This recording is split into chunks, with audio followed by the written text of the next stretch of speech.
Welcome to this space of conscious exploration. In today's episode, we're going to dive into a deep and transformative topic: the importance of the physical body in quantum manifestation. For a long time, we've been taught that creating our reality depends mainly on the mind, on intention, or on visualization. But what happens when we understand that the true bridge between possibility and experience is not only in thought, but in the body? Today, we will explore how breathing, posture, movement, and sustained emotions directly influence our ability to materialize possibilities. We'll talk about internal coherence, about alignment between mind and emotion, and about how the body can become a true accelerator of realities. Prepare to look at your everyday experience from a different perspective, integrated and deeply embodied. When we begin to understand that quantum manifestation does not occur solely in the mind but in the body, an entirely new level of conscious creation opens up. The body ceases to be a passive vehicle, becomes an active instrument capable of transforming possibilities into tangible experiences. We are no longer speaking only of positive thoughts or intense visualizations, but of a deep coherence between what we think, what we feel, and above all, what we embody. In simple terms, the so-called quantum collapse is the moment when a possibility ceases to be potential and becomes lived reality. Many people, this process depends exclusively on mental intention. However, experience shows that bodily and emotional coherence acts as the true catalyst. When the body is aligned, relaxed, and present, the signal emits is clear and stable. When it is tense, scattered, or dominated by anxiety, the signal fragments, and a fragmented signal delays any process of materialization. Every gesture communicates. The posture of the spine, the openness of the chest, the relaxation of the shoulders, the tone of voice, the direction of the gaze, everything configures an internal pattern of organization. This pattern not only regulates the nervous system, it coordinates the entire organism to emit a uniform vibration. What once seemed simply like well-being begins to be understood as alignment. And that alignment is the language through which the body dialogues with the field of possibilities. One of the most powerful aspects of the body is its capacity to pre-experience reality. If something happens externally, the body can sustain corresponding to that future experience. It can feel security before achievement arrives. It can feel openness before opportunity appears. It can feel confidence before the result materializes. This pre-experience is not fantasy. It is a concrete neurophysiological organization that stabilizes an internal frequency coherent with the desired reality. When the body sustains that state constantly, it communicates that this possibility is viable. Here a fundamental key appears: integration. The mind without the body is an incomplete message. Emotion without the body is unstable. The body without an intention is merely biology running on autopilot. But when intention, emotion, and bodily state converge, a coherent system is created. And coherence is what allows possibility to find a clear channel to become experience. Breathing occupies a central place in this process. Breathing consciously, deeply, and rhythmically regulates the nervous system and synchronizes heart, mind, and emotion. Each inhalation and exhalation acts as an internal metronome that stabilizes the organism's vibration. When breathing is chaotic, the signal is chaotic. When breathing is stable, the body enters a state of order. From that order, intention strengthens and emotion stabilizes. Conscious movement is another essential component. It is not only about physical exercise, but about how we inhabit space. Walking with tension does not communicate the same as walking with presence. Sitting with rigidity does not transmit the same signal as sitting with openness. Every microgesture builds a pattern. That pattern, repeated throughout the day, consolidates a dominant frequency. And that dominant frequency is what organizes perception, energy, and response to opportunities. The body also manages emotion directly. Sustained emotions generate neurochemical patterns that influence how we perceive and respond to reality. Gratitude, trust, joy, and love generate expansion and coherence. Fear, doubt, and tension generate contraction. When a coherent emotion is sustained in the body, that is, when it is not just an idea but a stable sensation in the chest, in the breath, in muscle tone, it becomes a powerful and consistent signal. Additionally, the body functions as a feedback system. When we act from coherence, we perceive synchronies and opportunities more clearly. This enhanced perception strengthens bodily trust. Each aligned experience consolidates the pattern, creating a virtuous cycle. Coherence generates manifestation. Manifestation reinforces coherence. A crucial element is the management of anticipation. Many times manifestation is blocked by anxiety or urgency. The mind desires the outcome, but the body expresses impatience. That impatience fragments. A body trained in coherence can sustain expectation without tension. It can wait without contracting. It can desire without desperation. And in that stability, the process accelerates naturally. Energy regulation is also decisive. Manifesting does not mean forcing, but sustaining energy intelligently. An exhausted or constantly stressed body cannot maintain a stable frequency. In contrast, a rested and conscious body distributes its energy efficiently toward intention. Effective manifestation does not arise from excessive effort, but from sustained coherence. Over time, this training ceases to be an isolated practice and becomes a way of inhabiting life. Coherence is not limited to moments of meditation. Integrates into walking, working, conversing, and deciding. Every everyday action becomes an act of alignment. Every conscious breath strengthens the internal pattern. Every open posture reinforces the signal. At this point, the body is no longer a simple companion in the creative process. It becomes the central axis. It is the bridge between consciousness and matter. It is the instrument that translates intention into experience. It is the accelerator that transforms possibility into reality. Training the body as an accelerator of manifestation implies understanding that conscious creation is an embodied process.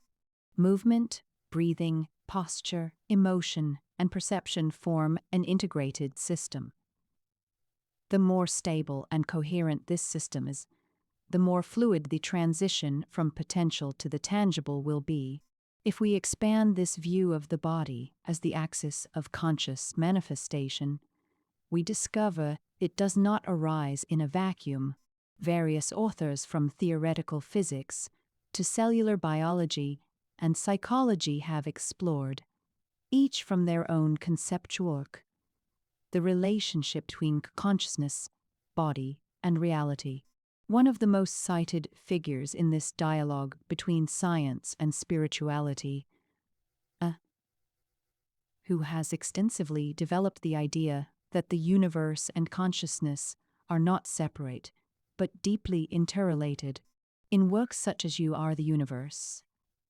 He proposes that the experience of reality depends on the conscious participation of the observer, and that the body is not simply matter, but a dynamic process within a broader field of information and energy.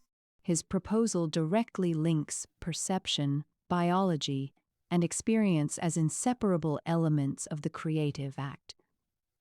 From more biological perspective, Bruce H. Lipton offered influential view by proposing that beliefs influence genetic expression. In The Biology of Belief, He explains how environment, perception, and internal states activate or deactivate cellular processes, suggesting that the body constantly responds to how we interpret reality.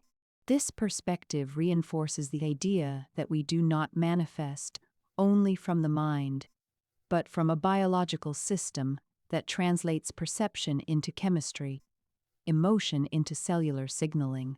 Along the same lines of mind-body integration, Candace Pert revolutionized the understanding of emotions by demonstrating they are not confined to the brain. In Molecules of Emotion, she described how neuropeptides act as messengers connecting mind and body, showing that every emotion has a molecular correlate distributed throughout the organism. From this perspective, sustaining an emotional state is not an abstract act. It is actively modifying the body's chemical landscape. More recently, Joe Dispenza has popularized the idea that it is possible to train the body to live a future experience in advance. In You Are the Placebo and Other Works, he proposes that when an elevated emotion is maintained with sufficient coherence, it begins to reorganize itself, as if the event had already occurred. This notion of bodily pre-experience connects directly with the idea that the come an accelerator by internally stabilizing the desired state. In the field of physics, although from a much more rigorous perspective and not oriented toward personal manifestation, thinkers such as David Bohm introduced concepts like the implicate order, suggesting that observable reality emerges from a deeper level of interconnection. While Bohm did not speak of conscious creation in popular terms, his vision of an unfragmented totality has inspired interpretations in which mind and matter are not separate entities, but expressions of the same underlying process. Roger Penrose also explored the possibility that quantum processes participate in consciousness, raising questions about the relationship between mind and the fundamental structure of reality. Although these proposals remain debated, they show that the boundary between consciousness and matter continues to be an open field for research and reflection. In a more metaphysical and experiential domain, authors such as Neville Goddard emphasized decades ago that embodied imagination feeling physically, that a desire is fulfilled, was the key to materialization. His insistence on living in the state of the wish fulfilled anticipates many current ideas about emotional and bodily coherence as a condition for transforming experience. By integrating these perspectives, we observe a common thread. The body is not a passive spectator, but an active participant in the construction of lived reality. Whether from biology, neuroscience, theoretical physics, or practical metaphysics, a shared idea emerges. Human experience is an embodied phenomenon. Perception organizes biology. Emotion reorganizes chemistry. Coherence stabilizes experience. Thus, the approach we have developed, the body as an accelerator of possibilities, engages with a broad and diverse contemporary tradition. It is not about claiming that quantum physics literally supports every spiritual interpretation, but about recognizing that multiple disciplines converge on something fundamental. Mind, emotion, and body form an integrated system, and when that system reaches coherence, the way we interact with reality changes profoundly. From this expanded perspective, bodily training is not an esoteric add-on, but a practice of integration. Manifestation ceases to be a mental technique and becomes a complete reorganization of being. Thinking, feeling, and embodying become a single creative act. When we look at whether there are scientific studies that specifically address the role of the body in quantum manifestation, two important things must be acknowledged from the outset. On one hand, academic science has not directly demonstrated that the body influences the manifestation of quantum realities as interpreted in spiritual or conscious manifestation contexts. On the other hand, there are areas of research that explore the relationship between body, consciousness, and fundamental processes, offering interesting clues, although still open to debate.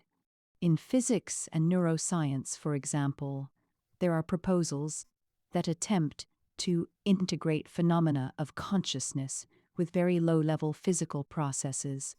Research in fields such as quantum biology has suggested that quantum processes occur not only in inanimate systems, but also in living systems, such as in photosynthesis or certain dynamics of biological molecules, opening the door to thinking about life and perception in a less fragmented way.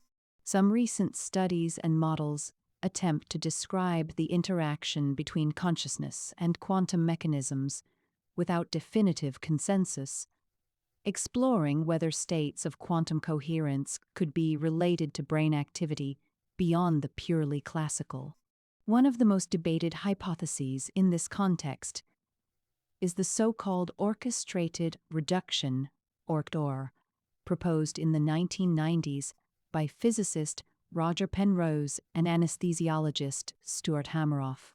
This theory suggests that quantum processes in subcellular structures called microtubules could be involved in the generation of consciousness, implying that perception, attention, or even the measurement of a quantum state could be intertwined with bodily biology, and not only with the mind. Although this proposal has been criticized within the scientific community for lack of conclusive empirical evidence, it has stimulated reflection on where classical neuroscience ends and where a more integrated paradigm might begin. From more conventional neuroscience, studies also examine how bodily states, such as breath regulation, cardiac activity, or synchrony between different brain regions, influence decision-making, and subjective experience. Although these studies do not speak of quantum manifestation in a mystical sense, they do demonstrate that body and consciousness are not separate entities but co-conferring systems, which is a key idea for those exploring how coherent internal states might facilitate coherent external experiences. There are also theoretical efforts, such recent papers proposing process-based approaches to how consciousness interacts with quantum phenomena in measurement, attempting to address the so-called measurement problem in quantum physics through a bridge between mind and matter. These works remain speculative and more philosophical than empirical, but they show that contemporary research does not ignore the question of how living systems, including the body, might participate in fundamental processes of reality. In summary, there are not scientific studies that directly demonstrate that the physical body acts as an accelerator of quantum manifestation in the popular spiritual sense. However, there are lines of research pointing toward a deep interconnection between biological processes, consciousness, coherence, and physical phenomena beyond the classical mind-body dualism. This implies that the interest we have developed in this podcast, the body as an active participant in the creation of experience, resonates with questions currently being explored by contemporary science, although much remains to be investigated and understood. Thus, manifestation ceases to be a mental attempt and becomes a natural consequence of an aligned organism. The body actively participates in every creation.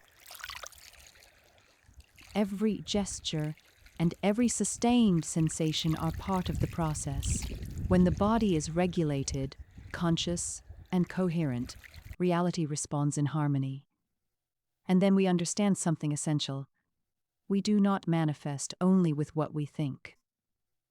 We manifest what we are capable of sustaining in the body. True acceleration occurs when the body learns to inhabit, here and now, the frequency of the reality it wishes to experience. Thanks for listening to today's episode. If you enjoyed it, be sure to subscribe and leave a review. We'll see you next time.